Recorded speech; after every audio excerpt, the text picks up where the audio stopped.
Io ho fatto l'Accademia Aeronautica e mi sono terminata nel 63,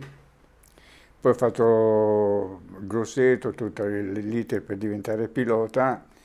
e nel 68 ero pilota combat ready a Grosseto. Ho fatto domande e sono entrato in Alitalia nel 69. E sono entrato come navigatore e come navigatore un giorno venni programmato su questo volo che era Roma, Beirut, Teheran, c'era l'overnight e poi la mattina dopo molto presto si partiva e faceva Teheran, Beirut, Roma. L'equipaggio era con il comandante Pizzo, il primo ufficiale era Conti e poi c'ero io e il tecnico di volo Solimena. Quando siamo partiti il pomeriggio per andare a Beirut, è arrivata un'informativa che a Beirut c'erano degli episodi di combattimento e quindi noi abbiamo saltato la tratta e siamo andati direttamente a Teheran. La mattina dopo siamo andati a Fly Dispatcher e il caposcalo di Beirut ci ha informato che la situazione era calma, anche perché era molto presto, erano le 5, ancora non avevano cominciato, e quindi ci hanno detto di passare da Beirut. E quindi siamo partiti con un 1843, ancora era la linea, per fare Teheran, Beirut e poi Roma. Arrivati in Siria eravamo intorno ai, se ricordo bene, 29.000-30.000 piedi. Un aeroplano dietro di noi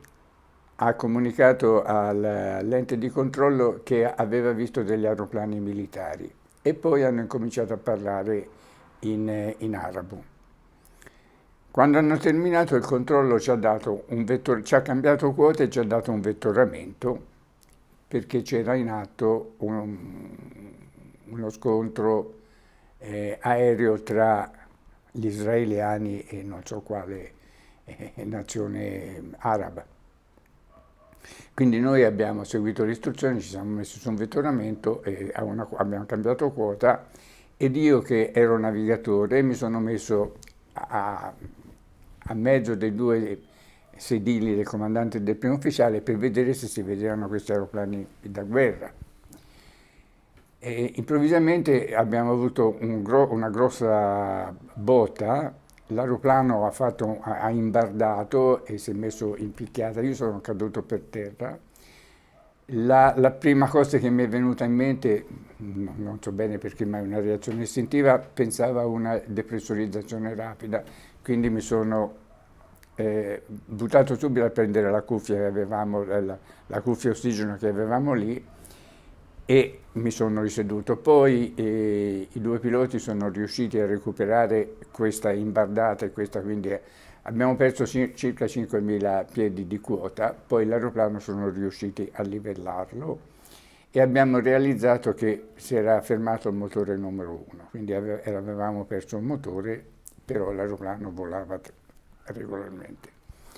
Loro erano ovviamente impegnati nella conduzione del volo, io come navigatore non avevo niente da fare, sono andato in cabina per vedere i danni e in effetti dai finestrini dalla parte sinistra si vedeva questa nuvola di carburante che veniva fuori da uno squarcio sull'ala e quindi io ho visto questa nuvola di carburante che si perdeva e il motore 2 che aveva perso il carrello del reverso. Il 18 aveva all'epoca ancora il reverso e mancava il carrello. Quindi ho dato un'occhiata, ho parlato un momento con gli assistenti di volo per dire che ancora non avevamo chiara la situazione, sono rientrato dentro ed ho riportato quello che avevo visto al comandante. Nel frattempo, ovviamente, dichiarata emergenza, eravamo con Damasco, il controllo di Damasco, abbiamo chiesto un atterraggio di emergenza a Beirut perché la distanza era quella che ci permetteva e quindi siamo stati autorizzati ad fare un atterraggio di emergenza a Beirut. Non ricordo più la pista perché è passato tanto tempo. E Nel contempo, che poi succedono sempre anche in questi eventi così, diciamo, pericolosi, degli aneddoti abbastanza buffi, perché dietro, quando sono ritornato dietro, poi perché c'era una signora in prima classe con i bambini e mi ha chiesto, ma mi dica la verità, moriremo? Io per tranquillizzarle ho detto, no signora, stia tranquilla, anche io ho dei bambini, come se questo fosse un salvacondotto, mentre invece dietro, dalle parti della coda, c'è un passeggero milanese che stava sbraitando sempre con questa Alitalia che succede qualcosa e il capostipite gli ha detto stia zitto, siamo stati colpiti, non si capiva bene da che cosa, da una mitraglia, da un missile, perché si è sentito questa botta sull'ala importante, quindi sai, era chiaro che eravamo stati presi da qualche cosa. Questo come episodi che in un momento abbastanza drammatico ti fanno capire che poi la gente non è che ragiona lucidamente. Va bene, abbiamo fatto l'atterraggio di emergenza a Beirut con l'evacuazione rapida in pista ed io che, ripeto, come navigatore non avevo un compito operativo lì nel momento, mi sono buttato sullo scivolo tra i primi per aiutare quella signora con i bambini che stava in prima classe. E mentre ero lì sentivo delle botte di dietro, mi sono girato, c'era un gruppo di iracheni giovani che senza tante storie dall'ala si buttavano in terra, rimbalzavano e scappavano a tutta velocità per la paura che succedesse qualche cosa. Quando poi tutti i passeggeri sono stati evacuati, il comandante col primo ufficiale sono saliti sull'autobus per andare insieme a loro in aerostazione e Solimena e io siamo rientrati a bordo, poi è venuto il trattore per portarci al parcheggio. E anche qui si è verificato un episodio che, ripensandoci dopo tanti anni, ti fa capire quanto siamo abitudinari e quanto anche una situazione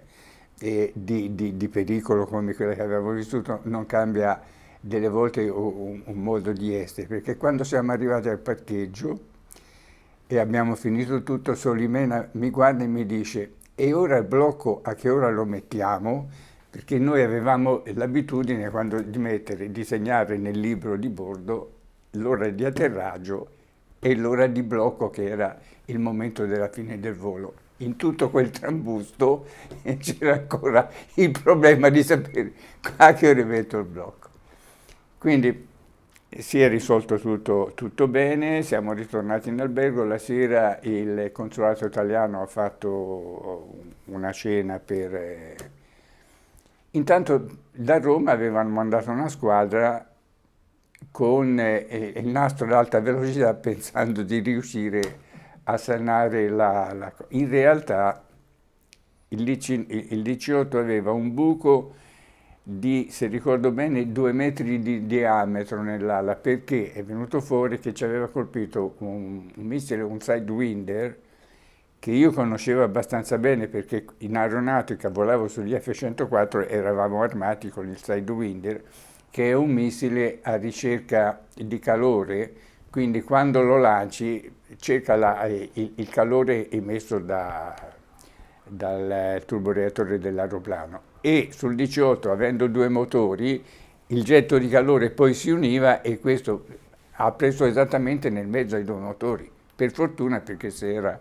un DC-9 per esempio eravamo andati. Invece ha preso nel mezzo dell'ala, ha distrutto le condutture del carburante al motore 1 ed è per questo che ha piantato. Ha spaccato il longherone centrale, l'ala del DC-8 aveva 3 longheroni, avanti, centrale e dietro, e ha fatto questo buco, però l'aeroplano ha retto egregiamente, quindi l'aeroplano è rimasto lì e noi il giorno dopo siamo rientrati fuori servizio ovviamente allora c'era ancora la Middle East e la MEA. Io non ho seguito poi perché c'è stata tutta un'inchiesta, ma nella mia idea immagino, ma credo che sia abbastanza facile, che sono stati o i siriani o i giordani, insomma il paese arabo, perché gli israeliani quando andavano a bombardare andavano a bassissima quota. Questi si sono messi in volo, hanno visto sulla traccia del radar questo aeroplano e hanno detto questo lo prendiamo, solo che, sai, un aereo militare israeliano a 30.000 piedi non ci va, perché sono lì, perché viaggiano a bassissima, quindi per me è sicuramente un aereo arabo che cercava di colpire i caccia israeliani, che non erano certo a quella quota. Che poi io ho continuato a volare senza interruzione, tanto è che quando poi è stato organizzato il pranzo per la consegna delle onorificenze, è stato organizzato al 20° piano del Palazzo Alitalia, ti ricordi che eravamo lì, nell'occasione l'Alitalia con la sua organizzazione a me mi aveva mandato a Chicago, per cui io ero a Chicago la mattina che Saragat, che al tempo era Presidente della Repubblica, ha pensato di insignirci delle onorificenze. Commendatore e comandante, cavalieri ufficiali noi della condotta e cavalieri gli assistenti di volo. Così si è conclusa una delle prime avventure che ho avuto in Alitalia, perché io ero entrato da un paio d'anni ed ero ancora navigatore. Fortunatamente, con un articolo anche sul giornale di Siena, dove io sono nato e cresciuto, in cui si diceva che il nostro concittadino era... Questo è quanto ricordo dell'avvenimento.